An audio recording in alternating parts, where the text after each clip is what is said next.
जी जनाब, family enclosure में अदनान और फरियाल आपके साथ। आज वर्ल्ड कप का स्क्वाड अनाउंस किया चीफ सिलेक्टर इंजमाम उल हक ने, और उसके बाद फरियाल शादियाने बज गए तमाम बाकी 9 ममालिक में कि वाह क्या स्क्वाड अनाउंस हुआ है। तो सबसे पहले काम ये करते हैं, तबसरे बहुत सारे हैं करने के लिए, पहले एक नजर स्क्वाड पे डाल लेते हैं कि आखिर ऐसी क्या चीज थी जिसके लिए कभी कोई मीटिंग अटेंड नहीं कर रहा, कभी कोई मीटिंग अटेंड नहीं कर रहा, इतना डिले हो रहा है, पता नहीं किसको सिलेक्ट कर लिया। देखते हैं भाई कि क्या आखिर ऐसी मतलब टीम सेलेक्ट की है। मार्का तुलारा टीम सिलेक्ट हुई बहुत है। मार्को हाँ तो जी। लारा टीम है, बहुत ही अनएक्सपेक्टेड टीम है, ऐसा लग रहा है हमने खिलाड़ी देखे ही नहीं है 4 साल से। तो सबसे पहले एज एक्सपेक्टेड बाबर आजम कप्तान, शादाब खान नाइब कप्तान, अब्दुल्ला शफीक, फखर जमान, हारिस रऊफ, हसन अली, इफ्तिखार अहमद, इमाम उल हक, मोहम्मद नवाज, मोहम्मद रिजवान, मोहम्मद वसीम जूनियर, सलमान अली आगा, सऊद शकील, शाहीन शाह अफरीदी, उसामा मीर, और ट्रेवलिंग रिजर्व्स में Mohammad Haris reserve wicket keeper हैं, इसके अलावा जमान खान और अबरार अहमद। तो वाहिद इसमें एक अबरार अहमद का नाम मुझे ऐसा लग रहा है कि थोड़ा सा पहली दफा व्हाइट बॉल में हम देखेंगे, मिस्ट्री स्पिनर हैं अगर ये वर्ल्ड कप के मेन स्क्वाड में आ गए। अच्छा, जिसके बहुत कवी इम्कानात हैं, क्योंकि ये जो हमने 15 नाम लिए हैं इनमें से इमाम उल हक, सलमान अली आगा, शाहीन शाह अफरीदी और हारिस रऊफ। हारिस रऊफ, सारे के सारे खिलाड़ी जो हैं, ये रिजवान भी एक टांग पे भुदकते रहते हैं, अक्सर देखा गया है, ये सब अनफिट हैं, ये सब सेमी फिट खिलाड़ी हैं, और सिलेक्शन बिल्कुल। इंतहाई गलत सिलेक्शन है। शादाब खान किससे शुरू करते हैं? नायब कप्तान है, डिजर्व करते हैं फरियाल के ये नायब कप्तान हो, ऑटोमेटिक सिलेक्शन हो, जब अवेलेबल हो तो खेलें, जब फिट हो तो खेलें, ओडीआई में 50 ओवर में। नहीं जी, सिलेक्शन का तो खैर इनका इस वक्त परफॉर्मेंस की बेस पे अगर आप बात करें तो बिल्कुल इनकी सिलेक्शन नाजायज है, हक तलफी है उन तमाम स्पिनर्स के लिए, या उन तमाम जो इस कैटेगरी के जो प्लेयर्स हैं उनके लिए, जो मेहनत कर रहे हैं, परफॉर्म कर रहे हैं, रिजल्ट दे रहे हैं, और उसके बावजूद उनको नजरअंदाज किया जा रहा है सिर्फ इसलिए क्योंकि वो मंजूर नजर नहीं है, बाबर आजम साहब के दोस्त नहीं है। दे तो लिहाजा ना उनकी परफॉर्मेंस, ना उनकी फिटनेस, ना उनकी किसी किस्म की एफर्ट, किसी किस्म की कोई चीज जो है उसको नजर में नहीं रखा जा रहा। बस इस वक्त वाहिद क्राइटेरिया पाकिस्तान की फाइनल 11 में जगह बनाने का वो यही है कि आप बाबर आजम के अच्छे दोस्त हैं तो आप टीम में हैं, वरना आपका कहीं कोई चांस नहीं। और मजे की बात यह है कि इस जो दोस्ती है इसको यूनिटी का नाम देके एक पॉजिटिव रंग दिया जा रहा है, हालांकि है ये खिलाफत, है ये एक कल्ट। और जो यूनिटी इंसाफ का खून कर दे वो यूनिटी यूनिटी नहीं होती है। असल में वो यूनिटी जो है वो बगावत होती है, वो यूनिटी जो है वो नाइंसाफी होती है, वो यूनिटी होती है एक आप ये समझ लीजिए कि आने वाले माफिया मुस्तकबिल। बन चुके हैं, हाँ, माफिया एक बन बहुत ही चुके हैं। खतरे का ये बाइस होती है। इसी तरह से फखर जमान का नाम है, बुरी तरह से आउट ऑफ फॉर्म खिलाड़ी, 15 में शामिल है, खेलेंगे अब्दुल्ला शफीक, मेरे ख्याल है फर्स्ट चॉइस ओपनर के इसके से अब्दुल्ला शफीक शायद खेलें। ये अब्दुल आप क्यों कह रहे हैं? ऐसा नहीं हो सकता। नहीं, इसलिए कि हो सकता है कि मतलब फखर को फिर अगले 2-3 मैचेस में फिर चांस दिया जाए, वो फिर कर लें देखिए, अब। ऐसा सिर्फ उस सूरत में मुमकिन है जब इमाम अपनी कमर पकड़ के किसी अहम मैच में लेट जाएंगे, अचानक से उनको बैक स्पैज्म होगा, तब अगर वो नहीं अवेलेबल होंगे तो आपको अब्दुल्ला शफीक नजर आएंगे। अदरवाइज अब्दुल्ला शफीक भी नजर नहीं आएंगे, और फखर जमान को यही कह कह कर खिलाया जाएगा कि जी बिग मैच प्लेयर है, बिग मैच प्लेयर है, मैच विनर है, मैच विनर है, दैट्स इट। अच्छा, मैच विनर है, अब मेरा ख्याल है रिजवान के अपने सिलेक्शन पे तो हम कोई मतलब खास बात नहीं कर सकते हैं कि इस वक्त नंबर 4 पर वो परफॉर्म कर रहे हैं। रिजवान की वजह से जो ट्रैवलिंग रिजर्व और कभी कभी जो है वो आपके मेन स्क्वाड में शामिल मोहम्मद हारिस हैं, नथिंग अगेंस्ट मोहम्मद हारिस, मैं एक दफा फिर कह रहा हूं, बहुत टैलेंटेड लड़का है, बहुत फिट लड़का है, एटीट्यूड अच्छा है, बहुत जान मारता है, बिल्कुल। वक्त से पहले इंट्रोड्यूस कराने वालों का कसूर है, क्या करना चाह रहे हैं क्या नहीं चाह रहे। ठीक है, एक छोटा सा जायजा आपके लिए भी फरियाल पेश करते हैं कि मोहम्मद हारिस ट्रैवलिंग रिजर्व में भी क्यों हैं, और 15 के स्क्वाड में बहुत सारे नाम ऐसे हैं जो शामिल हो सकते थे, वो क्यों नहीं है। मैं सिर्फ मोहम्मद हारिस के मुकाबले में इस वक्त हम एक चीज ये देखते हैं कि कुछ और बैटर्स हैं, जो इनमें एक विकेट कीपर बैट्समैन भी हैं, जो कि मोहम्मद हारिस से कहीं बेहतर 50 ओवर का रिकॉर्ड रखते हैं। मिसाल के तौर पर तैयब ताहिर हैं, 44.23 इनकी लिस्ट ए की कैरियर एवरेज है। पाकिस्तान कप 2022-23 की एवरेजेस भी हम देख रहे हैं, 47.75 स्कोर करके इन्होंने टॉप किया हुआ है। ट्रैवलिंग रिजर्व थे, एशिया कप में खेलने का मौका नहीं मिल रहा, इमर्जिंग टूर्नामेंट्स में सीरीज में जाते हैं, धड़ाधड़ पाकिस्तान को मैच जितवाते हैं, उसके बाद वापस आके पानी पिलाते हैं या घर बैठ जाते हैं। क्यों नहीं है पता नहीं। इसके बाद wicket keeper batsman, Pakistan cup के नंबर 2 बैट्समैन, 45.9 पाकिस्तान कप की एवरेज है इनकी। कैरियर लिस्ट एवरेज 46 है। हसीबुल्ला, हसीबुल्ला पता नहीं एक हाथ से बैटिंग करते हैं, एक तो लेफ्ट हैंडर है तो लोग समझते हैं शायद एक हाथ से बैटिंग करते होंगे ये, और विकेट कीपिंग जो है दोनों हाथ पीछे बांध के करते होंगे। इसीलिए किसी वाइट बॉल फॉर्मेट में आपको मोहम्मद हारिस से ऊपर चले, रिजवान का उसका सरफराज का कैरियर खत्म हो गया, सियासत है सरफराज के पीछे, सरफराज के आपने फ्यूचर की, कैरियर की, प्लानिंग की सब ऐसी की तैसी कर दी, और लड़के क्यों बर्बाद हो रहे हैं? हसीबुल्ला का क्या कसूर है? क्या मतलब पाकिस्तान का खिलाड़ी नहीं है? बलूचिस्तान से खेलता है, अगर पाकिस्तान का खिलाड़ी नहीं है, छोटे सूबे का प्लेयर है, पीएसएल उसके में। पीछे हाँ कोई बैक नहीं है। देखें, यहाँ पे सिर्फ दो प्लेयर्स हैं पाकिस्तान क्रिकेट टीम में इस वक्त, बाबर और रिजवान, जिनके साथ ही दोस्त यार खेल रहे हैं। हाँ कुछ बाबर के दोस्त हैं, कुछ रिजवान के दोस्त हैं। अब आप हाँ, बता एक सेकंड दीजिए फरियाल, एक अगर सेकंड, हम ये बाकी खिलाड़ियों की भी जरा एवरेजेस देख लेना, फिर इन पे फर्दर फर्दर हम बहस करते हैं। ठीक है, साइम अय्यूब है, दुनिया का माना हुआ मतलब बैट्समैन है, जिसने देखा पीएसएल में उसने कहा कि वाह क्या जबरदस्त है। अगर पीएसएल क्राइटेरिया है, अगर पीएसएल क्राइटेरिया है तो साइम अय्यूब को आप नहीं ले सकते। लिस्ट ए में 38.63 एवरेज कैरियर, 46.1 पाकिस्तान कप की एवरेज, नंबर 3 बैट्समैन जनाबे पाकिस्तान कप, अली फखर लास्ट जमान पाकिस्तान। किस बेस पे 2017 की चैंपियंस ट्रॉफी में सिलेक्ट होकर गए थे? इसी पीएसएल की जी परफॉर्मेंस की जी बेस जी पर जी गए थे ना? जी। इसी परफॉर्मेंस की अच्छा, बेस और पर उनको सुने, खिला और दिया सुने, था कप्तान ने। और सुने, Kamran Ghulam, career list average 42.78, Pakistan cup की एवरेज 145। 145 का मतलब है नॉट आउट रहे, 2 50s है, 2 सेंचुरीज है, नॉट आउट रहे, बड़ी इनिंग खेलते हैं, खत्म करते हैं मैच को, इनिंग को आखिर तक लेके जाते हैं, पन इंटेंडेड। मिडिल ऑर्डर बैट्समैन का काम है, किसी भी world class middle order batsman का काम है कि नंबर 1 रैंकिंग के लिए नहीं आएगा, टीम को जिताने के लिए, इनिंग खत्म करने के लिए खेलेगा। कामरान गुलाम क्यों नहीं खेल रहे हैं?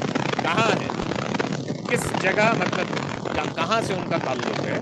कामरान गुलाम क्रिकेट नहीं खेलते, गिल्ली डंडे के खिलाड़ी हैं, बेसबॉल के खिलाड़ी हैं, क्यों नहीं है टीम में? इसके अलावा जो सिलेक्ट हुए, मोहम्मद हारिस साहब, 29.46 एवरेज है इनकी कैरियर में, लिस्ट ए में।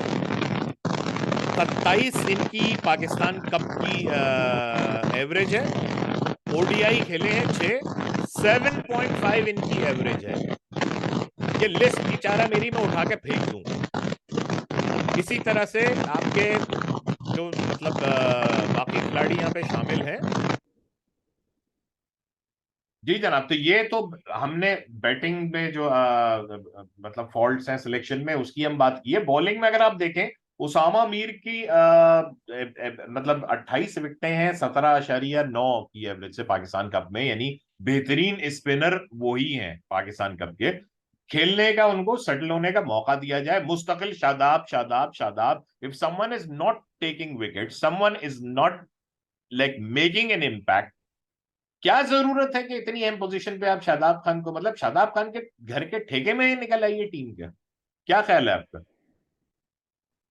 ख्याल मैंने क्या अपना पेश करना है जनाब अली? बात तो यहाँ पर सिर्फ और सिर्फ ये है कि जो डिसीजन मेकर्स हैं, ये तो उनके सोचने का काम है कि वो कप्तान की खुशनुदी के लिए किस हद तक जाने पे तैयार हैं। टीम का क्या फ्यूचर है, मुल्क का क्या रिजल्ट होगा इस अहम तरीन इवेंट में, और आपने 4 साल में, पिछले 4 साल में क्या तैयारी की है, सिवाय इसके कि बाबर आजम को सपोर्ट किया है, अंधाधुंध सपोर्ट किया है, उनके नायब को सपोर्ट किया है, बस। चाहे उसकी परफॉर्मेंस जो भी अच्छा, रही हो, जिन्होंने उसके सपोर्ट किया बावजूद है, जिन्होंने सपोर्ट किया है, वो दूसरे चैनल्स पे बैठ के, जो उस वक्त सरकर्दा थे बोर्ड के, वो अब बाबर आजम की कप्तानी पे और उन खिलाड़ियों पे एतराज कर रहे हैं जिनको सपोर्ट करने पे वो कहते थे ये बाबर आजम जाने, उनका काम जाने, क्योंकि हमने उनको फुल हैंड दिया हुआ है सिलेक्शन के लिए। आज वही खिलाड़ी ये तो फॉल्टर कर मसला, रहे हैं कि पक्के हो चुके हैं। बस सारा बात मसला असल में ये है। यही है कि वो जब वो इख्तिदार में होते हैं, जब वो पावर में होते हैं, तब के उनके बयानात कुछ और होते हैं। कुर्सी पे बैठने से पहले के उनके बयानात कुछ और थे, कुर्सी पे बैठने के बाद कुछ और थे, और अब दोबारा कुर्सी से हटने के बाद उनके वही पहले वाले बयानात चल रहे हैं, पुराने, जो कि पीसीबी के चेयरमैन बनने से पहले के थे। तो मसला यही है कि जब आप खुद नहीं तय कर पा रहे कि आपने क्या क्या असल में सच क्या है, सच का साथ आपको देने की हिम्मत नहीं है। आप कहते थे कि जी मुझे तो बस, जब ये पीसीबी के चेयरमैन थे, कि जी मुझे तो बाबर और रिजवान के अलावा कोई नजर ही नहीं आता। मैं तो इनसे कहता हूँ कि ये वनडे में भी यही दोनों जी, ओपन करें। रमीज मुझे तो राजा की ये बात कर रहे सच हैं हम। लगे। जी, रमीज राजा साहब जी जी आपकी बात बिल्कुल। कर रहे हैं, ये बगैर नाम लिए हम क्यों बात कर रहे हैं, रमीज राजा साहब। ऐसी हाँ, ऐसी और नहीं तो क्या। चीजें बारीक बीनी से उन्हें नजर आ रही हैं इस वक्त, कि फलाना ये कर जी रहा है, हाँ बिल्कुल। ढिमकाना ये कर रहा है। जब वहां थे उस वक्त तो उनको सिर्फ और सिर्फ अपना यूट्यूब चैनल नजर आता था। अच्छा, दूसरी चीज जी एक बिल्कुल। आपको और बताऊं मैं, कि जका अशरफ साहब ने ये भी फरमाया है कि ये जो खिलाड़ी अनफिट हो रहे हैं, नसीम शाह अनफिट हो गए, हारिस अनफिट हो गए, पिछले बोर्ड ने इन लोगों को एनओसीज दिए थे कि ये जाके लीग्स खेलें। इस वजह से वो जी हाँ। पिछले बोर्ड में डाल के साइड पे हो गए कि जी पिछले बोर्ड ने इनको एनओसीज दिए थे, इसलिए आप ये इस वक्त खिलाड़ी अनफिट हो गए, वर्कलोड मैनेजमेंट नहीं है, ये नहीं है, वो नहीं है। आइंदा हम इस चीज का ख्याल करेंगे। बहुत ही आला मतलब एक ये चीज है। एहसान उल्लाह साहब जो है हमारे, वो सब पाके 50 ओवर फॉर्मेट की बात है, पीएसएल सब कुछ नहीं होता। एहसान उल्लाह बेहतरीन, उनकी 19.9 की एवरेज से 25 विकेटें हैं, लेकिन अनफिट हैं। ठीक है, उनकी जगह वो अब फर्स्ट चॉइस होते, जमान खान को खेलना चाहिए था अगर नसीम शाह अनफिट है, लेकिन नहीं, जमान खान ट्रेवलिंग रिजर्व है। मैच उन्होंने ऑलमोस्ट जितवा दिया पाकिस्तान को, डेथ बॉलिंग में उनका कोई सानी नहीं है, श्रीलंका के खिलाफ जितवा दिया, लेकिन नहीं। कौन आया? हसन अली।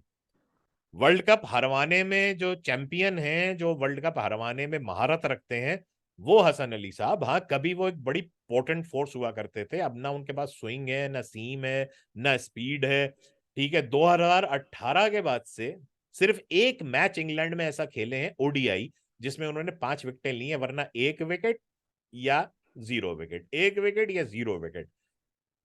4 साल 5 साल पहले जो आदमी खत्म हो गया, यह समझ लीजिए कि उसने अपना कैरियर सही से रिवाइव नहीं किया, वर्ल्ड कप हरवाने में पेश या पेश है। मेहनत करनी छोड़ दी। हाँ, वो नहीं, मेहनत तो कर रहे हैं ना। जरा सर्च तो करें हसन अली करके, आप जरा गूगल सर्च करें, यूट्यूब सर्च करें, नाचने की उनके और टैंकों पे बैठे हुए कितनी वीडियोस निकलेंगी। किसने कहा मेहनत नहीं कर रहे? शाहनवाज धानी को तो सर्च करें जरा, क्या क्या नहीं कर रहे वो मेहनत, बेचारे वो आ नहीं पा रहे हैं। मसला ये है, थोड़ा सा उनका जोग्राफिया और डोमिसाइल का फर्क है सिर्फ, वरना शाहनवाज दानी भी हसन अली से कम नहीं है। तो जी ये है, क्या इस पे बात करें, दफा करें इसको, मतलब क्या इस पे बात करनी है अब तो। अजीब गरीब मतलब हालात और हैं। सुनने में ये भी आ रहा है कि हसन अली भी मुकम्मल तौर पे फिट नहीं है, उनको भी उंगली में इंजरी है किसी तरह की, हल्के फुल्के निगल के साथ में इंजरी कैरी करके वो भी चल रहे हैं। तो आप ये देखिए, पसंदीदगी का आलम, मोहब्बतों के आलम, यूनिटी का आलम, के कोई किस कंडीशन में है प्लेयर, कोई मसला ही नहीं है जनाबे अली, बस मुझे उसको कोई किसी मतलब तरह नहीं से है। हाँ, अकोमोडेट करना है। मुझे कोई मतलब नहीं है मोहम्मद आमिर से। मोहम्मद आमिर ने जो जो हरकतें की हैं, उनका कैरियर अब खत्म हो जाना चाहिए, सब कुछ है। लेकिन इंजमाम उल हक से पूछा जाता है कि मोहम्मद आमिर सिलेक्ट क्यों नहीं हुए, उन्होंने कहा आए डोमेस्टिक खेलें, फिटनेस फॉर्म साबित करें, सिलेक्ट हो जाएंगे। हसन अली 1 साल से अनफिट पड़े हुए हैं, उनको जरूरत नहीं है। वो अपने 8 साल पुराने कारकर्दगी और तजर्बे की बुनियाद पर आके सिलेक्ट हो गए। ठीक है, कोई जरूरत नहीं उन्हें डोमेस्टिक खेलने की। डोमेस्टिक कितने खिलाड़ी इनमें से जो डोमेस्टिक खेलते हैं? एक आदमी सरफराज इंजमाम उल अहमद, हक को तो रहने ही दीजिए। जो सरफराज अहमद है, जो आज तक ना सिर्फ ये कि डोमेस्टिक में परफॉर्म भी कर रहा है और डोमेस्टिक को इज्जत भी दे रहा है, उसको आपने बाहर बिल्कुल। बैठाया हुआ है सिस्टम से कि कहीं वो आ ना जाए। इसके अलावा कौन सा खिलाड़ी ऐसा है जो डोमेस्टिक खेलता है? इन 15 में से आप मुझे नाम उठा के दे दीजिए। परफॉर्म करने के लिए सलमान अली आगा और सऊद शकील, जाहिर है कि वो अभी अभी आए हैं, उन्होंने डोमेस्टिक खेला हुआ है। कोई ऐसा इसमें बंदा नहीं है जो मुस्तकिल तौर पर डोमेस्टिक खेलता हो। ये तो मतलब हाल है। फिर ऊपर से इमाद वसीम को भी कहते हैं कि जी वो भी मतलब 50 ओवर का फॉर्मेट नहीं खेले। 50 ओवर का फॉर्मेट शादाब खान कितना खेले? कितना खेले हैं, शाहीन इत, आफरीदी कितना खेले हैं, वसीम कौन जूनियर कितना कितना खेल रहा खेले है? हैं, वही हारिस तो बात रऊफ है। कितना खेले हैं। बात सारी ये है कि इन लड़कों ने तो डोमेस्टिक फर्स्ट क्लास के नाम पे कुछ खेला ही नहीं है। अभी ये तो भी डायरेक्टली देखिए, मतलब मौजूद है, कोई पीएसएल के परफॉर्मेंसेस पे मौजूद है। फरियाल, और कोई उसके अलावा मुझे कोई हमदर्दी नहीं है इमाद वसीम और मोहम्मद आमिर से, क्योंकि यहां पर चल रहा है आपका कायदे आजम ट्रॉफी चल रही है और आप गए हुए हैं लीग्स खेलने के लिए। इसका मतलब है आपका फोकस T20 क्रिकेट है। कोई ज्यादती नहीं है इनके साथ अगर ये 50 ओवर की क्रिकेट में सिलेक्ट नहीं हो रहे, कोई ज्यादती नहीं है कि इनको टेस्ट क्रिकेट के लिए नहीं सिलेक्ट किया जा रहा और ऑटोमेटिक सिलेक्शन नहीं रहे। अब ये जिनकी जो प्रायोरिटीज हैं वो हैं, लेकिन जो हैं इस पे मैं मजीद बात करूंगा तो फिर और मतलब तबीयत मेरी खराब हो जाएगी गुस्से से। इसलिए नहीं नहीं, आप बिल्कुल गुस्से में आने की जरूरत नहीं है। ये मेरा आपका मसला ही नहीं है, टीम हमारी थोड़ी है। ये तो यारी दोस्ती 11 है। ये वो जाने, उनका काम जाने। हमारा काम तो भाई पाकिस्तान क्रिकेट टीम को सपोर्ट करना है। हमारा काम इस दोस्ती 11 को सपोर्ट करना नहीं है। ना ये किसी किस्म के क्राइटेरिया पे पूरे उतरते हैं, ना मतलब ये इनकी ये इस काबिल हैं कि इनके ऊपर अपनी वो इमोशंस और अपने गुस्सा ये सब चीजें बिल्कुल वेस्ट की बिल्कुल। जाएं। बिल्कुल। तो ये बहरहाल ये है कि हमारे मुल्क की टीम है, पाकिस्तान के स्टार के साथ में ये जाते हैं, पाकिस्तान का नाम लेकर खेलते हैं। तो जाहिर है हमारी मजबूरी है कि हमें इन्हें सपोर्ट करना है। तो वो उस मजबूरी के तहत, उस मोहब्बत के तहत, उस मुल्क से, क्योंकि इस मुल्क से और इस क्रिकेट से हमें बेहद मोहब्बत है, इसके तहत हम इन्हें सपोर्ट करने पे मजबूर हैं। वरना इसके अलावा इनका इनसे कोई मोहब्बत नहीं रही है। क्योंकि बिल्कुल जिस सही बात। क्राइटेरिया पे ये टीम सिलेक्ट हुई है, यकीन कीजिए कि ये हक तलफी और नाइंसाफी की हदूद तमाम क्रॉस कर गए हैं ये। और मतलब वो कुदरतुल्लाह साहब जो थे, जिनकी उर्फियत सकलन मुश्ताक है, उन्होंने बहुत पहले ये कहा था कि यही लड़के यही खेलेंगे। जी तो बिल्कुल। भाई आज वही तक खेल जो रहे हैं है आपके ये सामने। हमें नजर आ रहा है, चेयरमैन कोई आ जाए, कोच कोई आ जाए। इस पे भी एक वो वीडियो मैं करने वाला हूं अभी थोड़ी अरसे में कि इसमें मिकी आर्थर का और मैनेजमेंट का और किसका कितना मतलब इसमें हाथ है। ठीक है, तो अब ये यही लड़के हैं और यही खेलेंगे जो है ना, ये मतलब इनका मंत्रा बन चुका है। और तमाम तर यूनिटी और तमाम तर जो कुछ भी आप यकजहती देख रहे हैं, ये सिर्फ और सिर्फ इंसाफ का खून कर रही है और कुछ नहीं कर रही। बहुत बहुत शुक्रिया फरियाल आपका। और आज की हमारी वीडियो को लाइक कीजिए, शेयर कीजिए, चैनल को सब्सक्राइब कीजिए, कमेंट में बताइए कि आप क्या देखना चाह रहे हैं। फरियाल को और अदनान को दीजिए फैमिली इंक्लोजर से अब इजाजत।